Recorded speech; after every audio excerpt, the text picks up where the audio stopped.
আপনি যে ঢাকা বিশ্ববিদ্যালয় পর্যন্ত এসেছেন, ঢাকা বিশ্ববিদ্যালয়ে পড়াশোনা করছেন তৃতীয় বর্ষে। সো ঢাকা বিশ্ববিদ্যালয়ে আসার জার্নিটা একদম শুরু থেকে, আপনার স্কুল কলেজ, সেখান থেকে কিভাবে ঢাকা বিশ্ববিদ্যালয়ে এসেছেন, বিশেষ করে কত ঘন্টা পড়াশোনা করতেন যে ঢাকা বিশ্ববিদ্যালয়ে চান্স পাওয়ার জন্য মানবিক শিক্ষার্থী হিসেবে। তো সবকিছু আমাদের শিক্ষার্থীর সাথে শেয়ার করবেন। সত্যি বলতে আমার কিন্তু এসএসসি লেভেল পর্যন্ত আমার ঢাকা বিশ্ববিদ্যালয়ে আমি ওই রকম ভাবে স্বপ্ন দেখিনি, বা আমার প্রিপারেশনটা এসএসসি লেভেলেও শুরু করিনি। আমার প্রিপারেশনটা আমি মূলত শুরু করি এইচএসসি ফার্স্ট ইয়ার থেকে। এবং আমি যখন এইচএসসি ফার্স্ট ইয়ারে ভর্তি হই, আমাদের তখন করোনা চলতেছিল বাংলাদেশে, এবং করোনার ভিতরে 2020 সালের ফেব্রুয়ারিতে আমাদের পরীক্ষা হলো, এসএসসি পরীক্ষা, এবং তারপর আমার রেজাল্ট প্রকাশিত হলো 20 সালের মাঝামাঝি সময়। তো আমি যখন এইচএসসি তে ভর্তি হলাম, ভর্তি হওয়ার একদম শুরুতে পুরো পৃথিবী অনেক স্থবির। আমরা জানি না যে এটা ঠিক কতদিন পর ঠিক হতে পারে।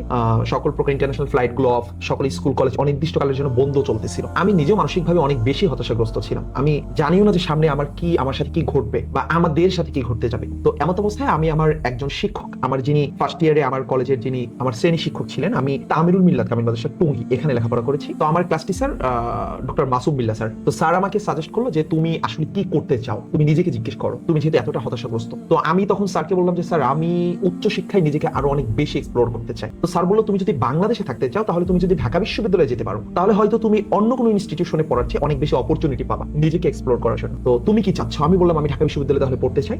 একদম শুরুতে এইটা বিশেষ করে তোমরা যারা মানবিকের ভাবো যে ভাইয়া আমার আফটার এইচএসসি এক্সামের পরে যে 3 মান্থ থাকে, তারপরে আমাদের অ্যাডমিশন টেস্টের জার্নিটা হয়, তো আমি ওই সময়টাতে গিয়ে অ্যাডমিশনটা শুরু করব। আমি কিন্তু এই অপেক্ষাটা করিনি। আমার যখন একদম ইন্টার ফার্স্ট ইয়ারের শুরুতে আমার ক্লাস টিচার আমাকে বলেছিল যে তুমি আসলে কি চাচ্ছ, নিজেকে ওইভাবে এখন থেকেই প্রিপেয়ার করো। তো আমি একদম ইন্টার ফার্স্ট ইয়ারের শুরুতে আমি একটা কোশ্চেন ব্যাংক কিনে নেই, এবং একদম ফার্স্ট ইয়ারের শুরুতে আমি আমার প্রিপারেশনটা শুরু করি।